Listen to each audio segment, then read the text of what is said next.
Hi guys, welcome back to football video. இந்த வீடியோல பத்தி பேச போறோம்னு பாத்தீங்கன்னா, Chennai FC talks with former Iranian கோச்சா அப்படின்னு தான் பார்க்க போறோம்.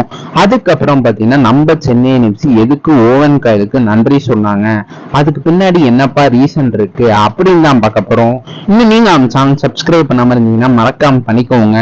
சரி வாங்க டைரக்டா வீடியோக்குள்ள போயிடலாம்.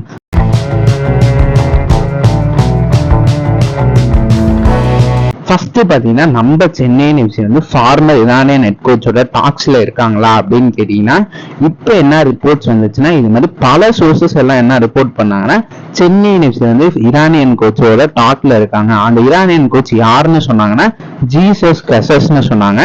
இதை பத்தி மார்க்கஸ் ஒரு ஃபேன் கேட்க, அதுக்கு நம்மளோட மார்க்கஸ் என்ன சொல்லியிருந்தாருன்னு பாத்தீங்கன்னா, இது மாதிரி வந்து சென்னை எஃப்சி வந்து இரானியன் கோச்சோட டாக்ல இல்ல, அந்த நியூஸ் வந்து முற்றிலும் பொய்ன்னு சொல்லிட்டாரு. சோ அதனால யாரும் அதை நம்ப வேணாம். சென்னை எஃப்சி வந்து இன்னும் எந்த ஹெட் கோச்சையும் டாக்ஸே ஸ்டார்ட் பண்ணலாம் அப்படின்னு நம்ம சொல்லலாம். வெயிட் பண்ணி தான் பார்க்கணும். ஏன்னா ஐஎஸ்எல்லோட டிசிஷனை வச்சுதான் சென்னை எஃப்சி அவங்க மூவ் ஆன் பண்ணுவாங்கன்னு நமக்கு முன்னாடியே ரிப்போர்ட்ஸ் வந்துச்சு. ஸோ அதனால சென்னை எஃப்சி எந்த ஹெட் கோச்சோடையும் கரண்டா டாக்ஸ்ல இல்ல அப்படின்னு தான் மார்க்கஸ் சொல்லியிருக்காரு. ஸோ அதனால இந்த நியூஸ் எல்லாம் யாரும் நம்ப வேணாம், இது ஒரு ரூமர்னு சொல்லுவோம். சப்போஸ் சென்னை எஃப்சி இவரை சைன் பண்ணலாமா அப்படின்னு கேட்டீங்கன்னா, இவர் ஒரு நல்ல கோச்சுன்னு தான் சொல்றாங்க, ஸ்பெயினை சேர்ந்தவர். அதே போல இவரோட ப்ரிஃபர்டு ஃபார்மேஷன் பாத்தீங்கன்னா 4-2-3-1. அதே போல இவர் வந்து பார்சிலோனாக்கு மேட்ச் அனலிஸ்டா இருந்திருக்காரு. அதே போல ஸ்பெயினுக்கு அசிஸ்டன்ட் மேனேஜரா இருந்திருக்காரு. அதே போல வாட்ஃபோர்டு பிரீமியர் லீக் கிளப்புக்குமே கோச்சா இருந்திருக்காரு. அதுக்கப்புறம் இரானியன் டீமுக்கு ஹெட் கோச்சா இருந்திருக்காரு. ஒரு நல்ல ஹை ப்ரொஃபைல் கோச் தான், ஓரளவுக்கு எக்ஸ்பீரியன்ஸ் நல்லாவும் இருக்கிற கோச் இவர் நம்ம சென்னை எஃப்சி சைன் பண்ணலாமா அப்படின்னு கேட்டீங்கன்னா, சென்னை எஃப்சி தாராளமா சைன் பண்ணலாம். இதோட ஒரு நல்ல கோச் கிடைச்சா சென்னை எஃப்சி பார்க்கலான்னு தான் நான் சொல்லுவேன். எனக்கு தெரிஞ்ச வரைக்கும் இவர் ஒரு நல்ல கோச். இவரை நம்ம சென்னை எஃப்சி சைன் பண்றாங்களா அப்படின்னு வெயிட் பண்ணி தான் பார்க்கணும். ஏன்னா சென்னை எஃப்சி இவரோட டாக்ஸ்ல கூட இல்லைன்னு மார்க்கஸ் சொல்லியிருக்காரு. இது ரூமர் தான் முழுக்க முழுக்க. ஸோ வெயிட் பண்ணி தான் பார்க்கணும் சென்னை எஃப்சி யாரை சைன் பண்ண போறாங்கன்னு. நீங்க மறக்காம கீழே கமெண்ட் பண்ணுங்க, சென்னை எஃப்சி ஜீசஸ் கேசஸ சைன் பண்ணணுமா அப்படின்னு நீங்க மறக்காம கீழே கமெண்ட் பண்ணுங்க.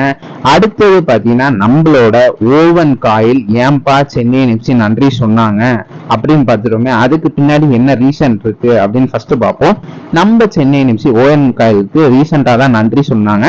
அதுக்கு பின்னாடி என்ன ரீசன் அப்படின்னு பாத்தீங்கன்னா, சென்னை எஃப்சிக்கு வந்து இன்னும் இந்த ஐஎஸ்எல் லீக் இதுக்கப்புறம் எப்படி ப்ரொசீட் ஆக போகுது, ஃபியூச்சர் எப்படின்னே தெரியல. ஸோ அதனால ஒரு ஹை ப்ரொஃபைல் கோச்சை வந்து நம்ம ரீட்டைன் பண்ண வேணாம். அதனாலதான் சென்னை எஃப்சி ஓவன் காயிலுக்கு நன்றி சொல்லியிருக்காங்க. ஸோ அதனால நம்ம சென்னை எஃப்சிக்கு ஒரு அட்வான்டேஜா டிஸ்அட்வான்டேஜான்னு கேட்டீங்கன்னா, என்ன பொறுத்த வரைக்கும் நான் இன்னும் சொல்லுவேன், ஓவன் காயிலுக்கு நம்ம கொடுத்த கான்ட்ராக்ட் 2026 வரைக்கும் அவரே நம்ம ரீட்டைன் பண்ணியிருக்கலாம். பட் நம்ம சென்னை எஃப்சி அதோட பெர்ஃபார்மன்ஸை வச்சு அவரை ரிலீஸ் பண்ணல.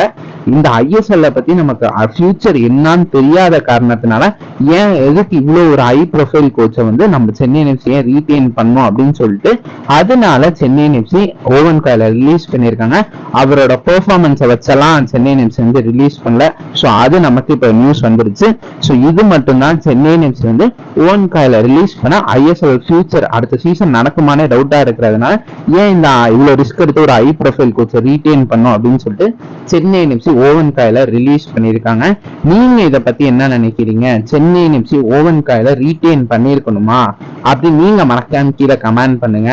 அதே போல உங்களுக்கு இந்த வீடியோ பிடிச்சா சேனல் சப்ஸ்கிரைப் பண்ணிக்கோங்க, லைக் பண்ணிக்கோங்க, ஷேர் பண்ணிக்கோங்க. சரி வாங்க இதோட இந்த வீடியோவை முடிச்சுக்கலாம்.